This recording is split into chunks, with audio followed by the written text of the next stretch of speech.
Vi le tuela na pule fa so le se fu mo tato wala wa lia e foi le fai un leva yaso. E uti mai le fa fonga o se fa po ponga foi le nei tala fo mai Sāmoa eni melo tu puai. O ia pani le isi pa anga mausali ma le malosi ala so swani mo Sāmoa.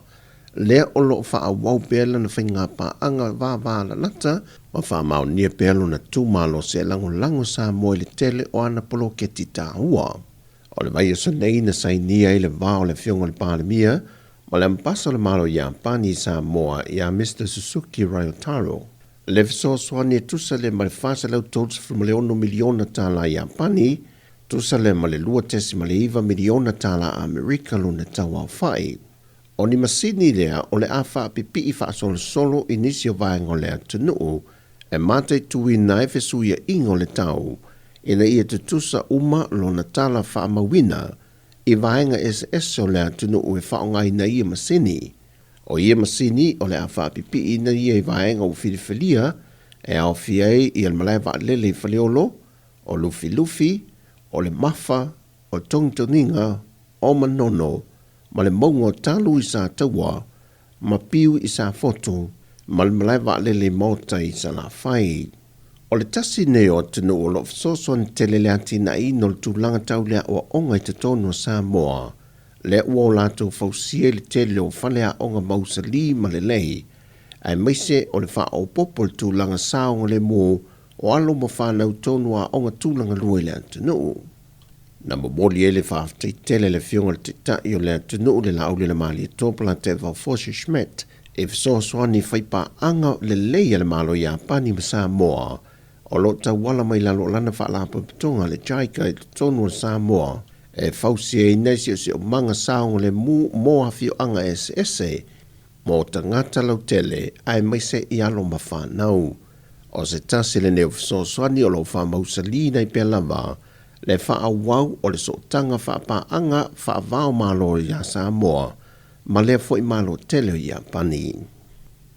Wa wha o popo le isi to lua o malo le malo i le isi fo i to lua na wha malo lo le tu mau mua.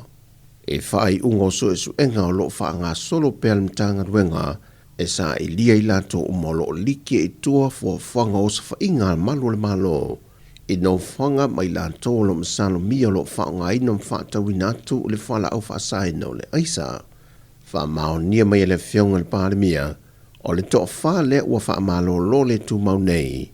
Ao lo wha au Yesu e suenga, o viso ta inga matalanoanga e wha o ngai no lātu telefone, o lo viso ta ia tua ia i lātu lo msalumia, o lo wha o ngai na whala au wha saina. Na whai loa te tai o lātu nu o i fo il minister tanga luengo leo, o lo maalosi le masalonga, e iai fo i isi leo i o lo iai tutonu peitai, e le i maua le teimile nei, ai ele o mutai ia su e suenga wha wau. Ai o le toa whale ua masalumia o lo wha wau pe Yesu e suenga mo se whai unga lelei moi la tou. Ua saunoa le Officer City o le Union tangata whainga luenga le malo o se whainga lelei le ua whaatūlanga mai le malo e fili e tangata whainga luenga mo ngā luenga whaavai teimi le utu inatu e fili mai e official phone whaavai i o lato sui tala whengai ma whaatua tuaina ia mano ia ngā ruenga i Australia, New Zealand ma Amerika Samoa. Sau norta mai te Ofisili o le Union tangata whai ngā ruenga. O le tā ua le la sanga le nei, e ngafa lava le tu malo ma lato ta ma whanau sa whiriwhiri atu, ma whaasalanga wha ale nuu, pe a whai e leus ta ia tu unga mai le malo i lalo porkalame o awa no ngā ruenga whaavai teimi nei. Ese mai ai au lape wa whaatulanga ina le malo i lalo lava o porkalame nei. A wā ole a whai ti fu i maawa noa na tu i nātu i se tu malo, pe a whai e wha le tonua lato tangata na whiriwhilia. Peitai o le porkalame lava le nei tasi, wa sila le malo, e nei e whai ti ma whaatulanga le whaitaua o whai, o awa noa e tu i nātu i le hatanu, e tau fia le so ona malanga o i lato o lo iaianga waa mo mia i te tonu o le telo matanga ruenga ai maise o le atina ina o wha atu anga i le atunu. O le so le wha tau nui nai le whainga pālo te tele moi tu malo e lua o sa fata numero mua ma vaisingano numero lua. O sa fata numero mua e au fia ia fio anga o salamumu uta, o loto whanga, sa napu ma sa napu uta, sa tawa ma sa tawa uta.